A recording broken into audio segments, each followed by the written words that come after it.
Walau mengalami ketidakadilan, pihak gereja tetap berpikir dan bertindak positif, menegaskan bahwa kejadian ini sama sekali tidak berkaitan dengan isu SARA, tetapi murni kesalahan pemerintah. Bukan isu SARA ya, isunya ini Habib Rizik, tetapi murni kesalahan pemerintah. Untuk itu pihak gereja akan mengirimkan surat kepada Bupati Bogor lagi ya, memang kota biadab ini, meninjau ulang penyegelan tersebut sehingga umat dapat beribadah kembali di bawah tenda. Aduh. Bukan masalah ibadahnya aja, tapi izin gerejanya sudah puluhan tahun juga nggak dikeluarkan itu, Pak. Iya, masalahnya kalau kita udah lama kali nggak ada ceritanya ya. Iya, mungkin itulah. Saya juga bingung tuh. Maksudnya gini, kita sebagai tubuh Kristus, gereja-gereja lain kok nggak berasa ya? Iya. Nggak ada rasa untuk bersuara. Ini kan bukan negara agama. Gitu ya. Iya.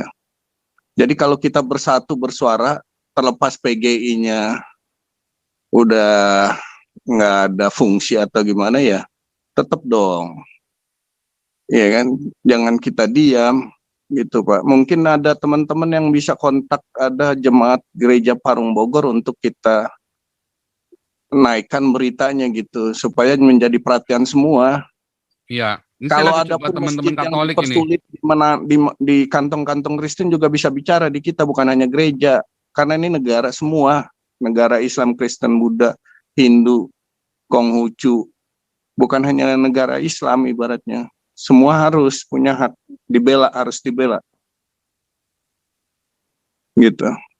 Lanjut dulu Pak Paul. Sebentar, ini saya lagi nyari. Teman-teman udah belum balas ini dari gereja Katolik nih. Ini rencana pembangunan gereja Katolik ini ya. Ini nggak ada musiknya nih. Bagus ya.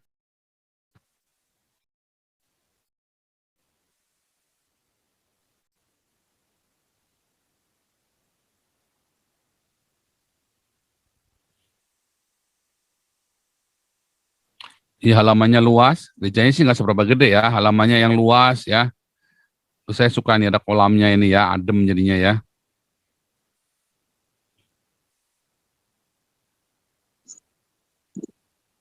Ini pun nggak jadi berita bagi KWI ya Pak?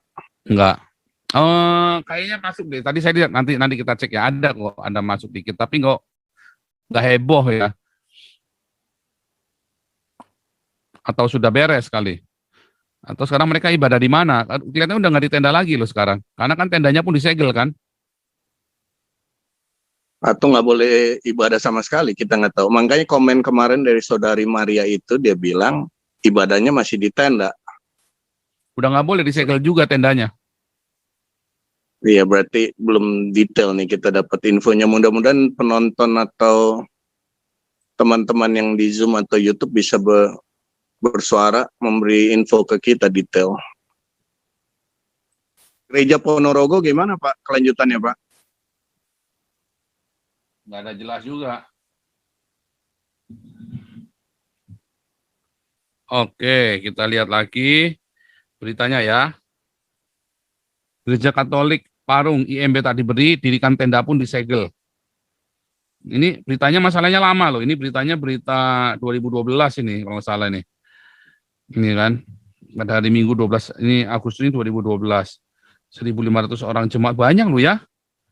1.500 loh. Ibadahnya di halaman parkir gereja karena tenda terpal di mana mereka bernaung dari sengatan sinar matahari disegel. Kami berada di bawah tenda dan itu bukan bangunan permanen. Lantas mengapa tenda tersebut disegel dan kami dilarang beribadat? Apakah mendirikan tenda perlu IMB? Demikian pernyataan Romo Albertus, simbol gaib Pratolo. Ini kok nggak ada cerita ya, nggak pernah ada cerita lagi nih. Semua sudah dilengkapi ya. Penyegelan terlalu mengada-ngada, senada dengan Romo Albertus, Wakil Ketua Dewan Paroki menjelaskan bahwa gereja bukan tidak mengurus IMB. Sebaiknya gereja sejak tahun 2007 mengajukan permohonan IMB rumah ibadah sesuai ketentuan SKP 2 Menteri 2006. Persyaratan 200 tanda tangan warga sekitar gereja dan juga fotokopi KTP sudah serahkan. Namun menurut Wakil Ketua Dewan Paroki, pengajuan IMB selalu ditolak karena tidak mendapatkan rekomendasi dari Kepala Desa dan FKUB.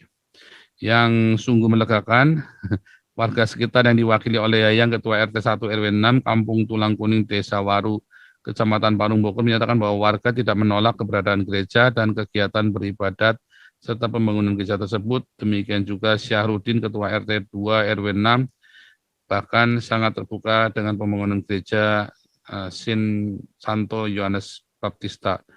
Kami berteman sudah lama dan warga tidak keberatan dan pembangunan gereja di sini. Demikian pernyataan Syahrudin. Saat penyakilan atas tenda dilakukan, Romo Albertus menolak menandatangani berkas berita acara karena dinilainya cacat hukum karena tidak ada tanda tangan pejabat berwenang dan tidak ada cap sama sekali.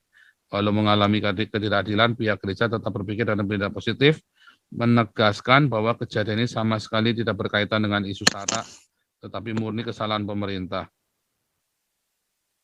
Bukan isu SARA ya, isunya ini Habib Rizik, tetapi murni kesalahan pemerintah.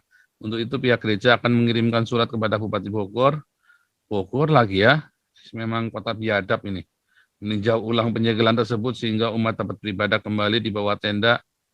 Aduh, karu-karuan ini. Bentar, tadi saya mau tunjukkan lagi nih ya. Ini beritanya banyak banget ini ya, Parung ini ya. Ini nih. Kami masyarakat Islam, masyarakat Muslim Parung mendukung dan akan mengawal SK Bupati perihal pengawalan. Tapi kita akan mengawal mendukung gereja, katanya menghentikan seluruh kegiatan gereja Katolik. Memang umat biadab ini. Umat Sontoloyo biadab ini ya.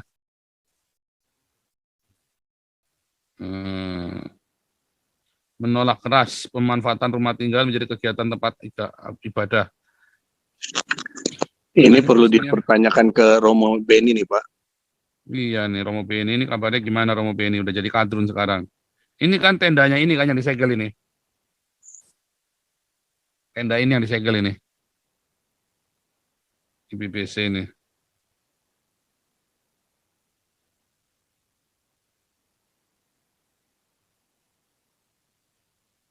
Nggak ada kabarnya ya teman-teman, nggak ada ceritanya lagi ya.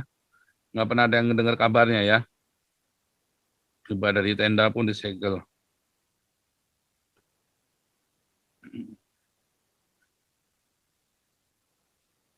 Ini apa nih, 3 gereja di Parung Panjang.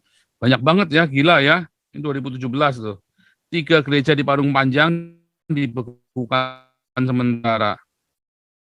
3 gereja di Parung Panjang, Kabupaten Bogor lagi nih ya. Dilarang melaksanakan kegiatan akhir Maret menurut Pendeta Metodis, AKBP, ya.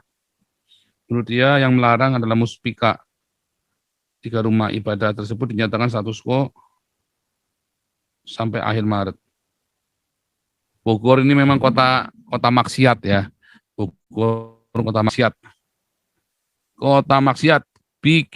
Kalau bikin prostitusi boleh, halal. Kalau bikin gereja tidak boleh. Haleluya. Mutah ya Pak, mutah. Iya, kota maksiat bener ini ya. Oke, yang Anda lihat di layar Anda ini Pak Charles ini sudah mulai bergerak di Jakarta Selatan dengan Ibu Lisbeth. Wah, luar biasa. Ini kurang ini nih prokesnya, dia kurang pakai sarung tangan karet ini, belum disiapin nih sarung tangan karetnya Pak Charles. Sarung tangan karetnya nih. Oke enggak Pak? Ini tolong diperketat ya, jangan sampai kita tidak berhikmat. Ini sudah banyak masukan dari teman-teman agar kita hati-hati didengarkan.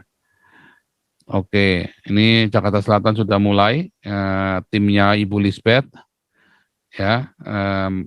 Kemudian oke, ini Raja Uti dulu deh. Silakan Raja Uti. Shalom Pastor Paul. Shalom. Rahayu semuanya. Ya, Rahayu. Kita bisa menyaksikan ternyata masalah intoleransi ini memang sudah berlaku di kabupaten maupun kota Madya Bogor ini. Jadi ini bukti nyata. Kita nggak bisa berkelip dari sini, kita nggak bisa mengatakan ini adalah proses urusan izin IMB atau konflik internal, itu hanya trik untuk menutupi intoleransi. Jadi Artinya kalau kita memang masih terframing dengan kondisi-kondisi seperti itu, berarti kita ikut mendukung toleransi, menjadi Yudas-Yudas yang baru di zaman modern ini. Gitu. Saya kira itu Pak Paul. Jadi memang ini saya lihat beritanya, mereka sempat beribadah di lapangan parkir, ya. Tapi tidak tahu sekarang, itu mungkin sekitar tahun 2017-2018 yang lalu. Nah, apakah yang seperti ini kita mau biarkan atas nama izin, atas nama proses? Jelas ini memang ini trik untuk menghambat pembangunan rumah ibadah kaum minoritas daerah ibu kota, daerah kota Madia dan kabupaten ini. Jadi memang ini sebenarnya harus, ya walaupun mereka dari Katolik ya, tapi saya kira ini sebagai sesama orang minoritas yang tertindas ya, ini kita pantas menjadi perhatian gitu. Cuman memang belum ada kontak person ke sana ya Pak Paul ya. Belum, karena ini kita Belum ada gitu. Jadi angkat cepat-cepat terus supaya bisa segera, mungkin ada gerakan ya, makanya kita sekalian angkat ini hari ini. ya, jadi memang ya paling tidak kita punya data yang valid lah gitu ya. Seperti Yasmin kita punya data kan gitu kan. Nah, yang ini kita memang belum punya data semuanya, cuman ini memang sudah masuk ke media dari 2-3 tahun yang lalu. Mungkin karena tidak terlalu di blow up ya. Gereja Katolik mungkin juga orangnya kan, mereka itu kan lebih suka dengan pendekatan persuasif yang tenang-tenang seperti itu ya, mungkin pendekatan pemerintahan dari Vatikan, tetapi saya lihat ini nggak ada kemajuan juga. Makanya kita lihat ini ke depannya akan seperti apa. Jadi kita nggak usah menutup mata lah dengan kondisi-kondisi membiarkan intoleransi ini atas nama aturan, atas nama mereka juga begini, berusaha kelip di masalah-masalah yang seperti itu gitu. Beberapa waktu yang lalu juga saya dapat informasi-informasi yang baru dari orang Yasmin juga. Tapi ya udah nah, nanti satu waktu mending mereka yang ngomong langsung di sini Pak Paul. Kira itu aja Pak Paul ya. Terima Iya, kasih. nanti kita akan bicara Yasmin lagi, nanti kumpul ya sama si Bang Ferdinand segala, juga Pak Bona ya, sekalian diundang sekalian supaya ya ini besok itu dari GKI mana itu? GKI apa itu, Yusuf Maulana ya, mau bikin ini lagi. Sekali ini yang kontra dengan putusan Yasmin Hibah itu kan. Iya Pak. Nah, jadi bagus juga tuh si GKI Yusuf Maulana udah ngerti. Seluruh chatnya dia sama komennya semua negatif semua. Ya udah pastilah mereka maksa itu Pak Paul. Jadi kalau kita masih melindungi intoleransi dengan alasan sinodenya sendiri pecah, sinodenya nggak mendukung. Ini sebenarnya hanya framing, hanya trik gitu. Jadi kita hanya melihat fakta, data, proses bagaimana udah putusan MK dan sudah inkrah. Itu aja udah pegangannya. Jadi jangan kita membuang suatu putusan hukum yang sudah pasti dengan janji-janji politik seperti yang hari ini saya lihat ada pembahasan dari Ketua MPR mendukung putusan. Lah ini kan urusan politik, bukan urusan hukum gitu Pak Paul gitu. Ini nggak bisa keputusan hukum dinafikan dengan kepentingan politik gitu. Apalagi soal urusan dukung-mendukung ketika menjadi seorang pejabat publik gitu. Atau misalkan keputusan ini misalkan dilihat dari kepentingan partai yang berkuasa di suatu daerah. Saya kira itu aja Pak Paul. Terima kasih. Ini Bandung sedang bagi-bagi ya. Ini Bandung sama Bram Napit, juga Pak Charles Jakarta Selatan ini sedang bergerak ya. Ini Bandung juga sudah mulai bergerak. Oke, gitu.